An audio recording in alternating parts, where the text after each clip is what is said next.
வணக்கம். ஜெயா பிளஸ் செய்திகளுக்காக கோபாலகிருஷ்ணன். விரிவான செய்திகளை பார்ப்பதற்கு முன்பாக தலைப்புச் செய்திகளை பார்க்கலாம்.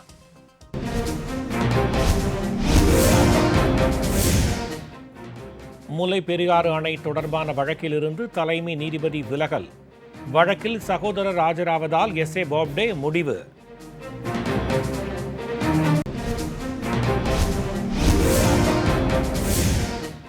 பிரான்சிடமிருந்து மேலும் 36 ரஃபேல் விமானங்களை வாங்க இந்தியா திட்டம். மத்திய அரசு வட்டாரங்கள் தகவல்.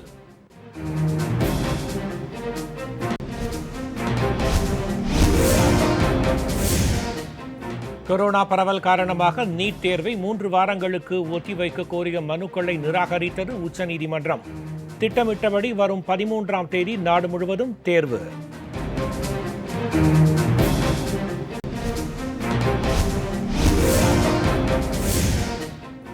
பொறியியல் படிப்புக்கான ஜேஇஇ நுழைவுத் தேர்வு முடிவுகள் விரைவில் வெளியீடு. மத்திய அமைச்சர் ரமேஷ் பொக்ரியால் தகவல்.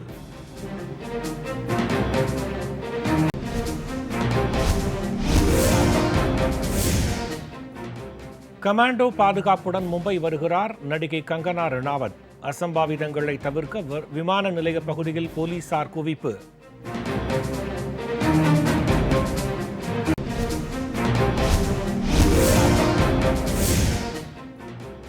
நடிகை கங்கனா ரணாவத்தின் மும்பை அலுவலகத்தை இடிக்க மாநகராட்சி அதிகாரிகள் நடவடிக்கை. விதிமுறை மீறல் கட்டடத்தால் மேலும் ஒரு சோதனைக்கு ஆளானார் ரணாவத்.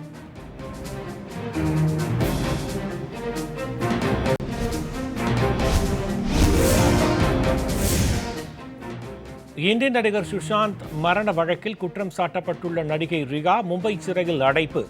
போதைப் பொருள் தடுப்பு அதிகாரிகள் நடவடிக்கை.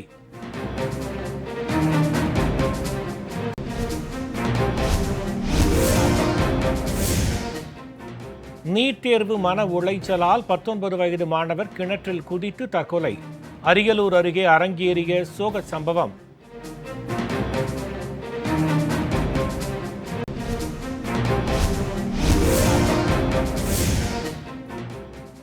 சென்னை சென்ட்ரல் பரங்கிமலை இடையேயான மெட்ரோ ரயில் போக்குவரத்து தொடங்கியது.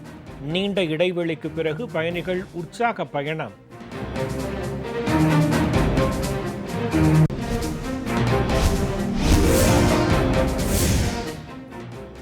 சென்னையில் நாளை முதல் இரவு 9 மணி வரை மெட்ரோ ரயில் சேவை. மேலும் 1 மணி நேரத்தை நீட்டித்து மெட்ரோ ரயில்வே நிர்வாகம் அறிவிப்பு.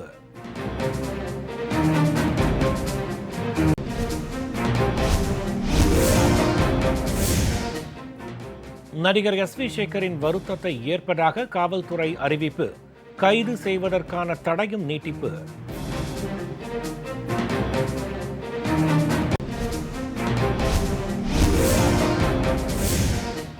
கோவையில் தங்க நகை பட்டறை உரிமையாளர் நந்தகுமார் வீட்டில் சோதனை. என்ஐஏ அதிகாரிகள் நடவடிக்கை.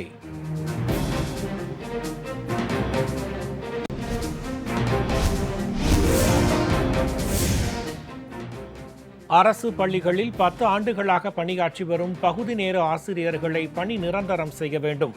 தமிழக அரசு உடனடியாக நடவடிக்கை எடுக்க தினகரன் வலியுறுத்தல்.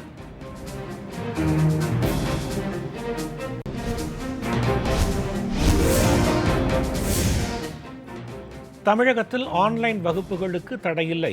மத்திய மாநில அரசுகளின் வழிகாட்டு நெறிமுறைகளை பள்ளிகள் முறையாக கடைபிடிக்க நீதிபதிகள் அறிவுறுத்தல்.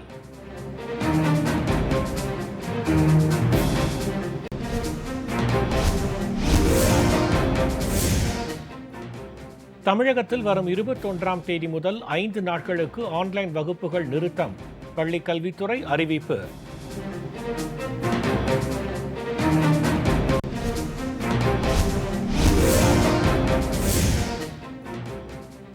சென்னை தாம்பரம் ஜிஎஸ்டி சாலையில் திடீரென பற்றி எரிந்த கார். கீழே இறங்கி காரை தள்ளிய போது தீப்பிடித்து எரிந்ததாக தகவல்.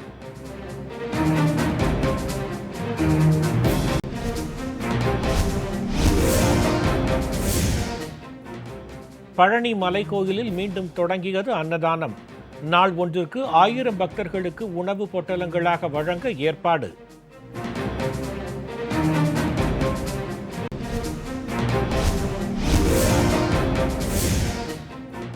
நீண்ட இடைவெளிக்கு பிறகு ஊட்டி மற்றும் கொடைக்கானலில் பூங்காக்கள் திறப்பு. கொரோனா தடுப்பு நடவடிக்கைகளை பின்பற்றி பொதுமக்களுக்கு அனுமதி.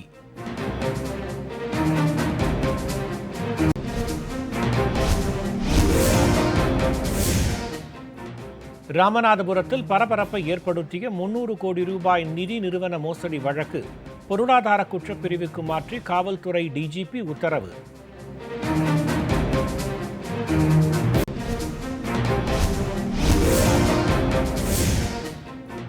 ஸ்ரீவில்லிபுத்தூர் அருகே மேற்கு தொடர்ச்சி மலையை ஒட்டி ஓடைகளில் திடீர் வெள்ளப்பெருக்கு. பொதுமக்கள் பலர் சிக்கியதால் செய்வது அறியாமல் தவித்த வனத்துறை.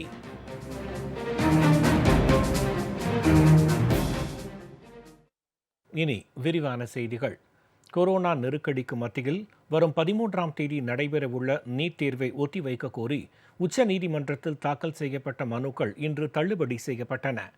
இந்தியாவில் கொரோனா பாதிப்பு நாளுக்கு நாள் அதிகரித்து வரும் சூழலில் நீட் தேர்வை ஒத்திவைக்க வேண்டும் என அரசியல் கட்சிகளும் மாணவர்களும் பெற்றோர்களும் வலியுறுத்தி வந்தனர். இந்த சூழலில் வரும் 13ஆம் தேதி நீட் தேர்வு நடைபெறும் என அறிவிக்கப்பட்டு அதற்கான ஹால் டிக்கெட்டுகள் வெளியிடப்பட்டன. இருந்தபோதிலும் மாணவர்கள் நலனை கருத்தில் கொண்டு தேர்வை ஒத்திவைக்க வேண்டும் என மேற்கு வங்கம், ஜார்க்கண்ட், மகாராஷ்டிரா உள்ளிட்ட மாநில அரசுகள் உச்சநீதிமன்றத்தில் மனு தாக்கல் செய்தன. மாநில அரசுகளின் மனுக்கள் கடந்த வாரம் தள்ளுபடி செய்யப்பட்டதை அடுத்து நீட் தேர்வை 3 வாரங்களுக்கு ஒத்திவைக்க வலியுறுத்தி மாணவர்கள் சார்பில் உச்சநீதிமன்றத்தில் புதிய மனு தாக்கல் செய்யப்பட்டன.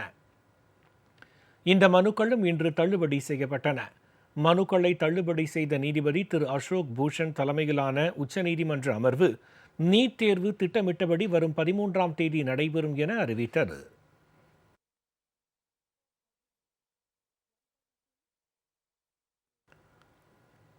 மும்பை குறித்து சர்ச்சைக்குரிய கருத்து தெரிவித்த நிலையில் பிரபல ஹிந்தி நடிகை கங்கனா ரணாவத் இன்று மும்பை வருகிறார். இதனையடுத்து மும்பை விமான நிலையத்தில் போலீஸ் பாதுகாப்பு போடப்பட்டுள்ளது. நடிகர் சுஷாந்த் சிங் மரணத்திற்கு பாலிவுட்டின் வாரிசு நடிகர்களின் அழுத்தமே காரணம் என்றும் சுஷாந்த் மரண வழக்கில் குற்றவாளிகளை மும்பை போலீசார் பாதுகாப்பதாகவும் நடிகை கங்கனா ரணாவத் குற்றம் சாட்டினார். மும்பையில் இருப்பது பாகிஸ்தான் ஆக்கிரமிப்பு காஷ்மீரில் இருப்பதை போல் உள்ளதாகவும் தெரிவித்தார். இதற்கு சிவசேனா கட்சி கடும் எதிர்ப்பு தெரிவித்தது. கங்கனா ரணாவத்துக்கு மும்பையிலோ அல்லது மகாராஷ்டிராவிலோ வாழ உரிமை இல்லை என சிவசேனா மூத்த தலைவர் திரு சஞ்சய் ராவத் தெரிவித்திருந்தார். இதற்கு பதில் அளித்த கங்கனா தனது சொந்த ஊரான மனாலியில் இருந்து மும்பை திரும்புவதாகவும் முடிந்தால் தடுத்து பாருங்கள் என்றும் சவால் விடுத்தார். இந்த சூழலில் மும்பை செல்லும் கங்கனா ரணாவத்துக்கு அச்சுறுத்தல் ஏற்படக்கூடும் என்பதால் மத்திய உள்துறை அமைச்சகம் அவருக்கு Y+ பாதுகாப்பு வழங்கியது. இதனைத் தொடர்ந்து கங்கனா ரணாவத் நேற்று ஹிமாச்சல பிரதேசத்தில் உள்ள சொந்த ஊரான மனாலியில் இருந்து போலீஸ் பாதுகாப்புடன் மொகாலி சர்வதேச விமான நிலையத்திற்கு சென்றார். Y+ பிரிவில் உள்ள கமாண்டோ வீரர்கள் புடை சூழ்ந்தபடி கங்கனாவை விமான நிலையத்திற்குள் அழைத்துச் சென்றனர். இன்று அவர் மும்பை திரும்புவதை அடுத்து அசம்பாவிதங்களை தடுக்க மும்பையில் விமான நிலையத்தில் போலீசார் பாதுகாப்பு பணியில் ஈடுபடுத்தப்பட்டுள்ளனர். நடிகை கங்கனா ரணாவத்தின் மும்பை அலுவலகத்தை இடிக்கும் பணியில் மும்பை மாநகராட்சி அதிகாரிகள் ஈடுபட்டுள்ளனர். பாலிவுட் நடிகர் சுஷாந்த் சிங் மரணம் தொடர்பாக பாலிவுட் துறை உலகம் மற்றும் மும்பை போலீசார் மீது நடிகை கங்கனா ரணாவத் சரமாரியான குற்றச்சாட்டுகளை வைத்தார். மும்பையை பாகிஸ்தான் ஆக்கிரமிப்பு காஷ்மீர் என கங்கனா கூறியதற்கு சிவசேனா கட்சியினர் கடும் கண்டனம் தெரிவித்தனர். மும்பையை விமர்சித்தது தொடர்பாக நடிகை கங்கனா ரணாவத்துக்கும் சிவசேனா எம்பி திரு சஞ்சய் ராவத்துக்கும் இடையே கருத்து மோதல் ஏற்பட்டது. இந்த விவகாரத்தில் கங்கனாவுக்கு பாஜகவினர் ஆதரவு தெரிவித்து வருகின்றனர். இதனால் இருவருக்கும் இடையிலான மோதல் பாஜக மற்றும் சிவசேனாவுக்கு இடையிலான மோதலாக உருமாறியுள்ளது.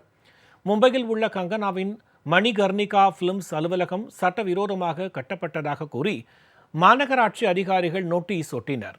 தனது அலுவலகம் முறையாக அனுமதி பெற்றது என்றும் மும்பை மாநகராட்சி அதிகாரிகள் அத்துமீறி அலுவலகத்தை அளந்ததாகவும் கங்கனா ட்விட்டரில் தெரிவித்திருந்தார். இந்த நிலையில் கங்கனா ரணாவத்தின் அலுவலகத்தை இடிக்கும் பணியில் மும்பை போலீசார் ஈடுபட்டுள்ளனர். இதுகுறித்து தனது ட்விட்டரில் பதிவிட்டுள்ள கங்கனா, இது ஜனநாயகத்தின் மீது நடத்தப்பட்ட தாக்குதல் என்றும் தான் சட்டவிரோத நடவடிக்கைகளில் ஈடுபடவில்லை என்றும் குறிப்பிட்டுள்ளார். மும்பை மாநகராட்சியின் இந்த நடவடிக்கைக்கு தடை விதிக்க கோரி கங்கனா சார்பில் மும்பை உயர்நீதிமன்றத்தில் மனு தாக்கல் செய்யப்பட்டுள்ளது.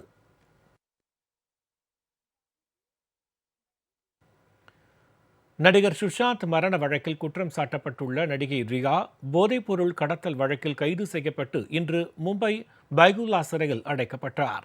ஹிந்தி நடிகர் சுஷாந்த் சிங் மரணம் குறித்து அவரது தந்தை கே சிங் பீகார் போலீசில் அளித்த புகாரை தொடர்ந்து இந்த வழக்கை சிபிஐ, அமலாக்கத்துறை, போதைப்பொருள் தடுப்பு பிரிவு ஆகிய 3 முகமைகள் விசாரணை நடத்தி வருகின்றன. போதைப்பொருள் பயன்படுத்தியது, வாங்கியது, விற்றது தொடர்பாக சுஷாந்த் சிங்கின் காதலியும் நடிகையுமான ரியா சக்கரவர்த்தியின் தம்பி சோவிக், நடிகர் சுஷாந்த் சிங்கின் வீட்டு மேலாளர் சாமுவேல் மிராண்டா, வேலைக்காரர் திபேஷ் சாவந்த் உள்ளிட்ட 8 பேர் கைது செய்யப்பட்டுள்ளனர். போதைப்பொருள் கும்பலுடன் நடிகை ரியாவுக்கும் தொடர்பு இருப்பது தெரியவந்தது.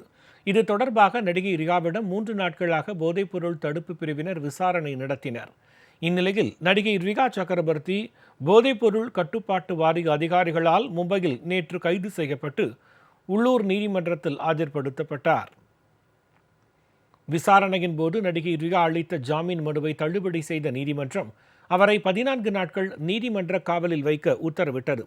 இதனையடுத்து மும்பை பைகுல்லா சிறைச்சாலையில் நடிகை ரியா அடைக்கப்பட்டார்.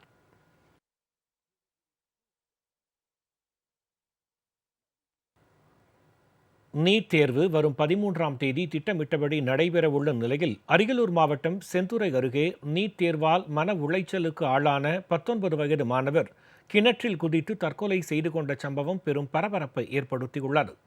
அரியலூர் மாவட்டம் செந்துறை அருகே எலந்தங்குழி கிராமத்தைச் சேர்ந்த திரு விஸ்வநாதன் என்பவரின் மகன் விக்னேஷ் நீட் தேர்வுக்கு பயிற்சி பெற்று வந்தார். வரும் ஞாயிற்றுக்கிழமை நாடு முழுவதும் நீட் தேர்வு நடத்தப்பட உள்ள நிலையில் அத்தேர்வில் பங்கேற்க இருந்த விக்னேஷ் திடீரென கிணற்றில் குதித்து தற்கொலை செய்து கொண்டார். விக்னேஷின் உடலை போலீசார் கைப்பற்றி விசாரணை நடத்தி வருகின்றனர். கடந்த 2017ஆம் ஆண்டு நீட் தேர்வு அடிப்படையில் மருத்துவ மாணவர் சேர்க்கை நடைபெற்றதால் +2 தேர்வில் 1176 மதிப்பெண்கள் பெற்ற அரியலூர் மாவட்டம் செந்துறை அருகே குழுமூர் கிராமத்தைச் சேர்ந்த அனிதா தூக்கிட்டு தற்கொலை செய்து கொண்டது குறிப்பிடத்தக்கது. தேசிய கொடியை அவமதித்தது தொடர்பாக வருத்தம் தெரிவித்து நகைச்சுவை நடிகர் SV சேகர் தாக்கல் செய்த மனுவை ஏற்பதாக காவல்துறையினர் சென்னை உயர்நீதிமன்றத்தில் தெரிவித்துள்ளனர். தேசிய கொடியை அவமதித்ததாக தொடரப்பட்ட வழக்கில் மன்னிப்பு கோரி மனு தாக்கல் செய்தால் SV சேகரை கைது செய்ய மாட்டோம் என சென்னை உயர்நீதிமன்றத்தில் காவல்துறை உத்தரவாதம் அளித்தது. இந்த வழக்கில் தன்னை கைது செய்யாமல் இருக்க SV சேகரின் முன்ஜாமீன் கோரி சென்னை உயர்நீதிமன்றத்தில் மனு தாக்கல் செய்தார். இந்நிலையில் தேசிய கொடி அவமதிப்பு வழக்கில் வருத்தம் தெரிவித்து SV சேகர் உயர்நீதிமன்றத்தில் மனு தாக்கல் செய்தார். அந்த மனுவில் இந்த சம்பவத்திற்காக தான் வருத்தம் தெரிவிப்பதாகவும் எதிர்காலத்தில் இதுபோன்று பேச மாட்டேன் எனவும் குறிப்பிட்டிருந்தார். இதனை தெரிவித்து SV சேகரின் மனுவை ஏற்பதாகவும் அவரது முன்ஜாமீன் வழக்கு தொடர்பான விசாரணையை வரும் 14ஆம் தேதிக்கு ஒத்திவைப்பதாகவும் நீதிபதி ஜெகதீஷ் சந்திரா தெரிவித்தார். மேலும் SV சேகரை அதுவரை கைது செய்யக்கூடாது எனவும் நீதிபதி ஜெகதீஷ் சந்திரா உத்தரவிட்டுள்ளார். திருவண்ணாமலைக்கு வருகை தந்த எடப்பாடி பழனிசாமிக்கு எதிராக 8 வழிச்சாலை எதிர்ப்பு இயக்கத்தினர் கையில் கருப்பு கொடி ஏந்தி ஆர்ப்பாட்டத்தில் ஈடுபட்டதால் பரபரப்பு ஏற்பட்டது. திருவண்ணாமலை பகுதிக்கு நலத்திட்ட உதவிகள் வழங்க வருகை தந்த முதலமைச்சர் எடப்பாடி பழனிசாமிக்கு செங்கத்தை அடுத்த மண்மலை பகுதியில் 8 வழிச்சாலை எதிர்ப்பு இயக்கத்தினர் மற்றும் விவசாயிகள் கருப்பு கொடி ஏந்தி எதிர்ப்பு தெரிவித்தனர். திருவண்ணாமலைக்கு வராதே, திரும்பு போ என்ற வாசகங்கள் அடங்கிய விளம்பர பதாகைகளை கைகளில் ஏந்தியபடி 50க்கும் மேற்பட்டோர் கண்டன ஆர்ப்பாட்டத்தில் ஈடுபட்டனர். 8 வழிச்சாலை திட்டத்திற்கு நிலம் தர விவசாயிகள் சம்மதித்துள்ளதாக மத்திய மாநில அரசுகள் பொய் பிரச்சாரத்தில் ஈடுபட்டு வருவதாக அவர்கள் குற்றம் சாட்டியுள்ளனர். போலீசார் தங்களை புகைப்படம் எடுத்ததால் ஆத்திரமடைந்த விவசாயிகள் அவர்களுடன் வாக்குவாதத்தில் ஈடுபட்டதால் பரபரப்பு ஏற்பட்டது. தமிழ்நாடு அரசுன்றீங்க பேர் ஏற்கனவே இருக்கிற ரோட்ல நீங்க விரிவுபடுத்தி அதில் போட்டுன்னு போங்க. எங்களுக்கு 8 வழிச்சாலை தேவையில்லை. எங்க விவசாயம் பண்றதே எங்களுக்கு சொத்து. நாங்க சாப்பிட்றது அதான். உங்க கவர்மெண்ட்ல என்ன கொடுக்கணும்னா செய்யணுமோ அதை செஞ்சுக்குங்க. எங்க வழியில வேணாம், எங்க சொத்து நாங்க தரமாட்டோம். அப்படி மீறி நீங்க போட்டீங்கன்னா எங்க உயிர் அந்த சொத்துல தான் மடியும். விவசாயிகள் வேடமிட்டு நான் விவசாய மகன், விவசாய குடும்பத்தில் பிறந்தவன் சொன்ன இந்த தமிழக முதலமைச்சர் தொடர்ந்து விவசாயிகளை வஞ்சிக்கக்கூடிய மாதிரி அனைத்து செயல்களையும் செஞ்சுட்டு வராரு. 8 வழிச்சாலைக்கு விவசாயிகளை பாதிக்கிறோம். அந்த சூழ்நிலையில் விவசாயிகள் இவர் பொய் சொல்லிக்கிட்டு வராரு, அவர் எங்கள் மாவட்டத்துக்குள்ளே வரக்கூடாது. இது வந்து தஞ்சைக்கு அடுத்து ஒரு நெற்களஞ்சியமாக விளங்கக்கூடிய ஒரு மாவட்டத்தில் 8 வழிச்சாலைங்கிற அழிவு திட்டத்தை போட்டு மக்களை வஞ்சிக்கிறதுனால அவர் எங்கள் மாவட்டத்துக்கு வர வேண்டாம்னு சொல்லி அவர் வருகையை எதிர்த்து இன்னைக்கு 8 வழிச்சாலை எதிர்த்து விவசாயிகள் கருப்பு கொடி ஏற்றி ஆர்ப்பாட்டம். புதுச்சேரியில் கொரோனாவை முழுமையாக கட்டுப்படுத்த முழு ஊரடங்கை அமல்படுத்த கோரிய மனுவுக்கு பதில் அளிக்கும்படி மத்திய மாநில அரசுகளுக்கு சென்னை உயர்நீதிமன்றம் உத்தரவிட்டுள்ளது. புதுச்சேரி அரசு கொரோனா தொற்றை கட்டுப்படுத்துவதில் முற்றிலும் தோல்வி அடைந்து விட்டதால் கொரோனா தொற்றை கட்டுப்படுத்தும் வரை முழு ஊரடங்கை அமல்படுத்த வேண்டும் என மக்கள் உரிமை கூட்டமைப்பு செயலாளர் திரு கோ சுகுமாரன், கரிக்காலம்பாக்கம் ஊராட்சி மன்ற முன்னாள் தலைவர் திரு கோ ஜெகநாதன் ஆகியோர் சென்னை உயர்நீதிமன்றத்தில் பொது நல வழக்கை தாக்கல் செய்தனர். ஊரடங்கு காலத்தில் ஒவ்வொரு குடும்பத்திற்கும் 5,000 ரூபாய் நிவாரண உதவியும் உணவுப் பொருட்களும் வழங்க உத்தரவிட வேண்டும் எனவும் கோரப்பட்டது. இந்த வழக்கை விசாரித்த தலைமை நீதிபதி ஏபி ஷாகி, நீதிபதி செந்தில்குமார் ராமமூர்த்தி அடங்கிய அமர்வு மத்திய உள்துறை மற்றும் சுகாதாரத்துறை செயலர்கள், புதுச்சேரி தலைமைச் செயலர், வருவாய்த்துறை செயலர், சுகாதாரத்துறை செயலர், மாவட்ட ஆட்சியர், காரைக்கால் மாவட்ட ஆட்சியர், மாகி, ஏனாம் தலைமைச் செயல் அதிகாரிகள் 6 வாரத்திற்குள் பதில் அளிக்க உத்தரவிட்டது. கோவையில் தங்க நகை பட்டறை உரிமையாளர் நந்தகுமார் வீட்டில் என்ஐஏ சோதனை நடத்தி வருகிறது. சென்னை, திருச்சி, கோவை, மதுரை ஆகிய விமான நிலையங்கள் வழியாக நடந்த சுமார் 400 கிலோ தங்க கடத்தல் வழக்கு விவரங்களை என்ஐஏ அதிகாரிகள் ஆய்வு செய்து வருகின்றனர். இந்நிலையில் கோவை பவிழம் வீதியில் பட்டறை உரிமையாளர் நந்தகுமார் என்பவரது வீட்டில் காலை 7 மணி முதல் என்ஐஏ அதிகாரிகள் சோதனை செய்து வருகின்றனர். தங்கம் கொடுக்கல் வாங்கல் குறித்த விவரம் சேகரிக்கும் பணி நடைபெற்று வருவதாக கூறப்படுகிறது. அங்கு பணிபுரியும் ஊழியர்களிடமும் விசாரணை நடைபெற்று வருவதாக தகவல்கள் தெரிவிக்கின்றன. அரசு பள்ளிகளில் 10 ஆண்டுகளாக பணியாற்றி வரும் பகுதி நேர ஆசிரியர்களை பணி நிரந்தரம் செய்ய தமிழக அரசு உடனடியாக நடவடிக்கை எடுக்க வேண்டும் என அம்மா மக்கள் முன்னேற்றக் கழக பொதுச் செயலாளர் திரு டிடிவி தினகரன் வலியுறுத்தியுள்ளார். கழக பொதுச் செயலாளர் திரு டிடிவி தினகரன் இன்று வெளியிட்டுள்ள ட்விட்டர் பதிவில், அரசு பள்ளிகளில் மிக குறைந்த ஊதியத்தில் 10 கல்வி ஆண்டுகளாக பணியாற்றி வரும் பகுதி நேர ஆசிரியர்களை பணி நிரந்தரம் செய்வதற்கான நடவடிக்கைகளை தமிழக அரசு உடனடியாக மேற்கொள்ள வேண்டும் என வலியுறுத்தியுள்ளார். தற்போதைய அரசு இது தொடர்பாக 2017ஆம் ஆண்டு சட்டப்பேரவையில் கொடுத்த வாக்குறுதியை ஆட்சி முடியப் போகிற நேரத்திலாவது நிறைவேற்றி தர முன்வர வேண்டும் என திரு டிடிவி தினகரன் வலியுறுத்தியுள்ளார். காவல்துறையை களங்கப்படுத்த அனுமதிக்கக்கூடாது என்றும் குற்றவியல் வழக்கு விசாரணையின் தரம் குறைந்து வருவதாகவும் சென்னை உயர்நீதிமன்ற மதுரை கிளை தெரிவித்துள்ளது. சிவகங்கை மாவட்டம் மாத்தூரைச் சேர்ந்த செந்தில் என்பவர் தனது சொத்து தகராறில் 2010 கொலை செய்யப்பட்டார். இந்த வழக்கில் பாலமுருகன் என்பவருக்கு சிவகங்கை நீதிமன்றம் 2014ஆம் ஆண்டு 5 ஆண்டு சிறை தண்டனை வழங்கியது. இதை ரத்து செய்யக்கோரி பாலமுருகன் உயர்நீதிமன்ற மதுரை கிளையில் மனு தாக்கல் செய்திருந்தார். இதனை விசாரித்த நீதிபதி திரு புகழேந்தி, இந்த வழக்கை பொறுத்தவரை ஒரு குற்ற வழக்கில் விசாரணை எப்படி நடைபெற வேண்டும் என்ற அடிப்படையே தெரியாமல் மெத்தனமாகவும் தன் விருப்பத்திற்கு ஏற்பவும் விசாரணை அதிகாரி செயல்பட்டுள்ளதாக குற்றம் சாட்டினார். இதனால் மனுதாரர் விடுதலை செய்யப்படுகிறார் எனவும், எந்த விசாரணையாக இருந்தாலும் ஒருதலை சார்புடன் நடைபெறக்கூடாது என்றும் அறிவுறுத்தினார். காவல்துறையை களங்கப்படுத்த அனுமதிக்கக்கூடாது என்றும், தமிழகத்தில் குற்றவியல் வழக்கு விசாரணையின் தரம் குறைந்து வருவதாகவும் வேதனை தெரிவித்துள்ளார். குற்றவாளிகள் தண்டிக்கப்படுவது குறைவாகவும் விடுதலையாவது அதிகமாகவும் உள்ளதாகவும், இதேபோல் விசாரணை தொடர்ந்தால் பாதிக்கப்பட்டவர்கள் நம்பிக்கை இழந்து விடுவார்கள் எனவும் நீதிபதி சுட்டிக்காட்டியுள்ளார். இதனால் இந்த வழக்கில் உள்துறை செயலர், டிஜிபி, விசாரணை அதிகாரிகள் எதிர்மனுதாரர்களாக சேர்க்கப்படுவதாகவும், விசாரணை நடவடிக்கைகள் குறித்து உள்துறை செயலர், டிஜிபி ஆகியோர் பதில் அளிக்க வேண்டும் எனவும் உத்தரவிட்டு வழக்கு விசாரணையை செப்டம்பர் 22ஆம் தேதிக்கு ஒத்திவைத்தார். நீலகிரி மாவட்டம் உதகையில் தோட்டக்கலைத்துறையின் கட்டுப்பாட்டில் உள்ள 6 பூங்காக்கள் இன்று திறக்கப்பட்டதால் சுற்றுலா பயணிகள் மகிழ்ச்சி அடைந்துள்ளனர். நீலகிரி மாவட்டத்தில் உள்ள அனைத்து சுற்றுலா தலங்களும் கொரோனா ஊரடங்கால் கடந்த 172 நாட்களாக மூடப்பட்டிருந்தன. இதனால் 1 லட்சத்திற்கும் மேற்பட்ட சுற்றுலா தொழிலாளர்கள் வாழ்வாதாரம் இன்றி தவித்து வந்தனர். ஊரடங்கு காரணமாக மே மாதத்தில் நடைபெற இருந்த மலர் கண்காட்சியும் ரத்து செய்யப்பட்டது.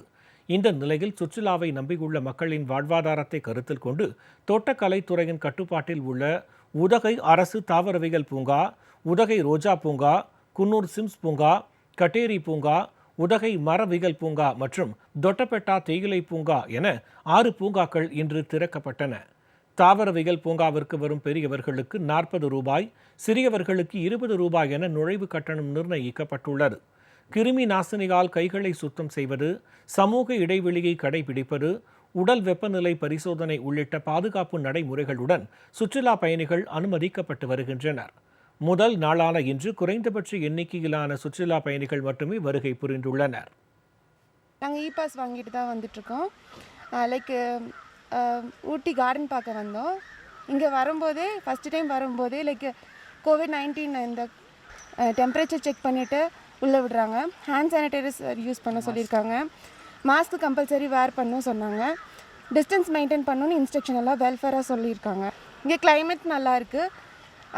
உள்ள ஃப்ளார்ஸ் எல்லாம் பார்க்கலான்னு கொஞ்சம் எக்ஸைட்மெண்ட்டாக இருக்குது. பார்த்திங்கன்னா லக்கிலி இன்றைக்கி எல்லாமே ரிலீஸ் பண்ணிட்டாங்க. பொட்டானிக்கல் கார்டன், லேக்கு எல்லாம் திறந்துட்டாங்க. ஸோ ஃபஸ்ட்டு பொட்டானிக்கல் கார்டன் வந்திருக்கும். ஸோ ரொம்ப க்ளீன் நல்லா மெயின்டைன் பண்ணிட்டு இருக்காங்க. ஸோ என்ட்ரி பாயிண்ட்லேயே பார்த்திங்கன்னா ஹேண்டை சானிடைஸ் பண்ணிட்டு டெம்பரேச்சர்லாம் செக் பண்ணிட்டு அப்புறம் தான் அலோவ் பண்ணுறாங்க. ஸோ ரொம்ப ப்ராப்பராக மெயின்டைன் பண்ணுறாங்க. இத்தனை நாளாக பார்த்திங்கன்னா கொரோனாவில் வந்து வீட்டிலே லாக் ஆகிருந்தோம். மனசுக்கு ரொம்ப டிப்ரெஷனாக இருந்துச்சு. ஸோ இப்போ இந்த நேச்சர், ஃப்ளவர்ஸ் இதெல்லாம் பார்க்கும்போது ரொம்ப மனசுக்கு ரொம்ப சந்தோஷமாக இருக்குது. ரொம்ப ஒரு நல்ல ஃபீல் கொடுக்குது. உதகை அரசு தாவரவியல் பூங்கா இன்னையிலேருந்து நாங்கள் பப்ளிக்காக ஓப்பன் பண்ணியிருக்கோம். இதில் வந்து வரக்கூடிய பப்ளிக் வந்து வரக்கூடியவங்க வந்து அனைவருமே முகக்கவசம் அணிந்து தான் உள்ளே வரணும். முகக்கவசம் அணியாதவங்களை வந்து நாங்கள் உள்ளே அலோவ் பண்ணுறதில்ல. அதே மாதிரி உள்ளே வரும்போது ஹேண்ட் சானிடைஸ் பண்ணி அவங்க கிருமி நாசினி கொண்டு கையெல்லாம் சுத்தம் பண்ணிட்டு தான் உள்ளே அலோவ் பண்ணுறோம். அதே மாதிரி உள்ளே வரவங்கள வந்து டெம்பரேச்சர் செக் பண்ணுறோம். உள்ளே வரும்போது பாடி டெம்பரேச்சர் செக் பண்ணி இந்த மாதிரி ஏதாவது இருமல், சளி இந்த மாதிரி ஏதாவது அறிகுறி இருந்தோம்னா அவங்கள உள்ளே நாங்கள் அலோவ் பண்ணுறதில்ல. அவங்க வந்து வராமல் இருக்குது அவங்களுக்கு எல்லாத்துக்குமே ஒரு பாதுகாப்பாக இருக்கும். அது மாதிரி உள்ளே வந்த பின்னாடி பார்த்திங்கன்னா சமூக இடைவெளியை வந்து பின்பற்றி அனைத்து இடங்களும் பார்வையிடணும். அதை வந்து நாங்கள் உள்ள இதுக்காக ஒரு 25 பேர் நம்ம தோட்டக்கலை ஊழியர்கள் வந்து இதுக்காகவே யூஸ் பண்ணிகிட்ருக்கோம். அவங்க வந்து வரவங்களை வந்து மாஸ்க் அணிஞ்சிருக்காங்களா, இல்லை வந்து சமூக இடைவெளியை பின்பற்றி போகிறாங்களாங்கிறத வந்து கண்காணித்து அவங்கள வந்து வழிகாட்டுறதுக்காகவே ஒரு 25 ஊழியர்கள் வந்து அவங்க வந்து இந்த பணியில் இருப்பாங்க. சென்னையில் அதிகரித்து வரும் ரவுடிகள் தொல்லையை தடுக்க வலியுறுத்தி 40 அடி உயர மரத்தில் ஏறி தற்கொலைக்கு முயன்ற வாலிபரை தீயணைப்புத் துறையினர் பத்திரமாக மீட்டனர். சென்னை நெசப்பாக்கம் பகுதியைச் சேர்ந்தவர் ரவி. எம்ஜிஆர் நகர் பகுதியில் உள்ள 40 அடி உயரத்தில் உள்ள மரத்தில் ஏறி தற்கொலை மிரட்டல் விடுத்துள்ளார். இதுகுறித்த தகவலின் பேரில் தீயணைப்புத் துறையினர் மற்றும் போலீசார் சம்பவ இடத்திற்கு வந்து தற்கொலை மிரட்டல் விடுத்த நபரிடம் 2 மணி நேரத்திற்கும் மேலாக பேச்சுவார்த்தை நடத்தினர். சமாதான பேச்சுவார்த்தையை அடுத்து தற்கொலை மிரட்டல் விடுத்த நபர் மரத்திலிருந்து கீழே இறங்கினார். இதனையடுத்து தற்கொலை மிரட்டல் விடுத்த நபர் எம்ஜிஆர் நகர் காவல்துறையினரிடம் ஒப்படைக்கப்பட்டார். நெசப்பாக்கம் ஏரியாவில் வந்து சுமார் ஒரு 10 மணிக்கு வந்து ஒரு போதை ஆசாமி வந்து 40 அடி உயரத்து மரத்தில் ஏறிட்டு கையில் பெட்ரோல் கண்ணோட ஏறிட்டு நான் தற்கொலை பண்ணிக்க போகிறேன் தான் தகவல் எங்கள் கண்ட்ரோல் ரூமுக்கு வந்தது. கண்ட்ரோல் ரூமில் மெசேஜ் கிடச்ச உடனே நாங்கள் இங்கே நியர்பை அசோக் நகர் ஏரியாவிலேருந்து வண்டி பார்த்தம்போது அவர் கையில் பெட்ரோல் கேன் வச்சுருந்தாரு. நாங்கள் ஓஸ் போட்டு தண்ணி ஃபோர்ஸாக அடித்த உடனே அந்த பெட்ரோல் கேன் கீழே தவறி விழுந்துருச்சு.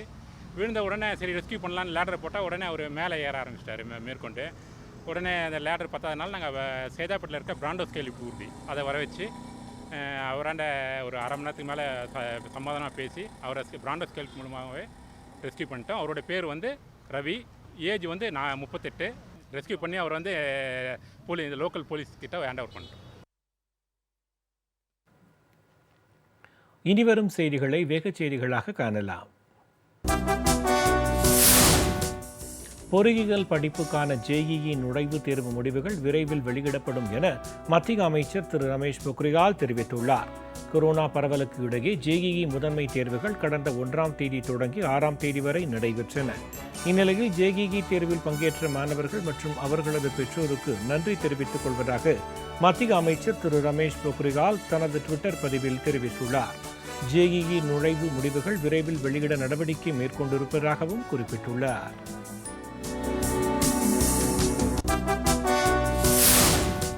முல்லை பெரியாறு அணை விவகாரம் தொடர்பான வழக்கு விசாரணையிலிருந்து உச்சநீதிமன்ற தலைமை நீதிபதி திரு SA போப்டே இன்று விலகினார். முல்லை பெரியாறு தொடர்பான வழக்குகளில் ஏற்கனவே தனது சகோதரர் வாதாடி உள்ளதால் தான் இந்த வழக்கை விசாரிக்க விரும்பவில்லை என கூறி தலைமை நீதிபதி விசாரணையில் இருந்து விலகினார். மேலும் இந்த வழக்கை நீதிபதி ரோஹின்டன் பாலி நாரிமன் அமர்வுக்கு மாற்றுவதாகவும் தலைமை நீதிபதி தெரிவித்துள்ளார். இந்த வழக்கில் தமிழக அரசு, கேரளா, மத்திய நீர்வள ஆணையம் மற்றும் கண்காணிப்பு குழு ஆகியவை பிரதிவாதிகளாக சேர்க்கப்பட்டுள்ளன.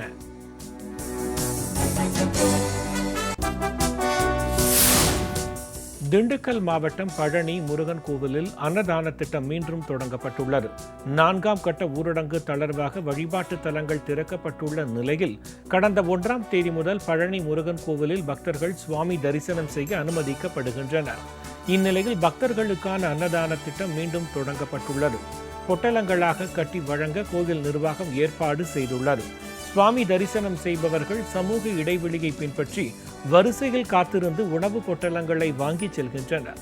முதற்கட்டமாக நாள் ஒன்றிற்கு 1000 பக்தர்களுக்கு உணவு பொட்டலங்களை வழங்க ஏற்பாடு செய்யப்பட்டுள்ளது.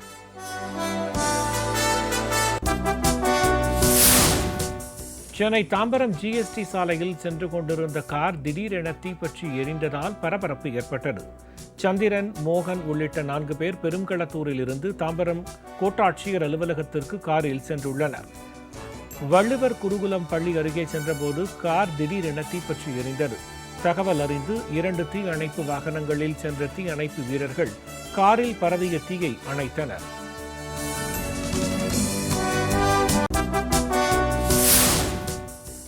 புதுச்சேரியில் இன்று ஒரே நாளில் 341 பேருக்கு கொரோனா தொற்று உறுதி செய்யப்பட்டிருப்பதால் மொத்த பாதிப்பு எண்ணிக்கை 18,084 அதிகரித்துள்ளது.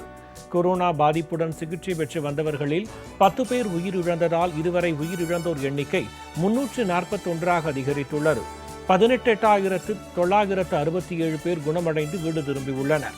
4,770 பேர் மருத்துவமனைகளில் சிகிச்சை பெற்று வருகின்றனர். இந்நிலையில் புதுச்சேரியில் இன்று முதல் 3,000க்கும் மேற்பட்டோருக்கு கொரோனா பரிசோதனை மேற்கொள்ள திட்டமிட்டிருப்பதாக சுகாதாரத்துறை அமைச்சர் திரு மல்லாடி கிருஷ்ணராவ் தெரிவித்துள்ளார்.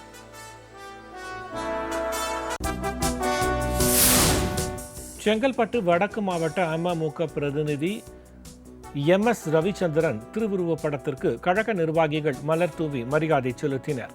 அம்மா மக்கள் முன்னேற்ற கழக மாவட்ட பிரதிநிதி MS ரவிச்சந்திரன் கடந்த வாரம் காலமானார். ஆலந்தூர் பகுதியில் உள்ள இல்லத்தில் திருவுருவப் படத்தை ஆலந்தூர் பகுதி கழக செயலாளர் திரு AN லட்சுமிபதி தலைமையில் செங்கல்பட்டு வடக்கு மாவட்ட செயலாளர் திரு ம கரிகாலன் திறந்து வைத்து மலர் தூவி மரியாதை செலுத்தியதுடன் MS ரவிச்சந்திரனின் குடும்பத்தினருக்கு கழக பொதுச் செயலாளர் திரு TTV தினகரன் சார்பில் ஆறுதலும் தெரிவித்தார்.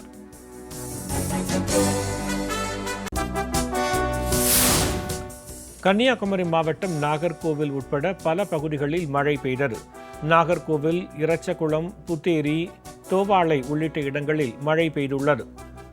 பலமோர் பகுதியில் 35 மில்லிமீட்டர் மழையும், சிற்றாறு 2 அணை பகுதியில் 22 மில்லிமீட்டர் மழையும் பதிவாகியுள்ளது.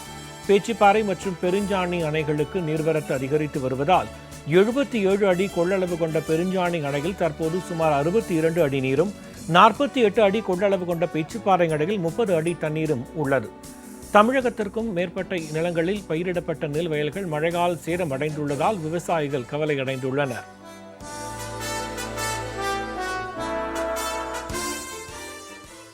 செய்திகள் நிறைவடைந்தன. அடுத்தடுத்த நிகழ்வுகளுக்கு தொடர்ந்து காணுங்கள் ஜெயா பிளஸ் செய்தி சேனலை.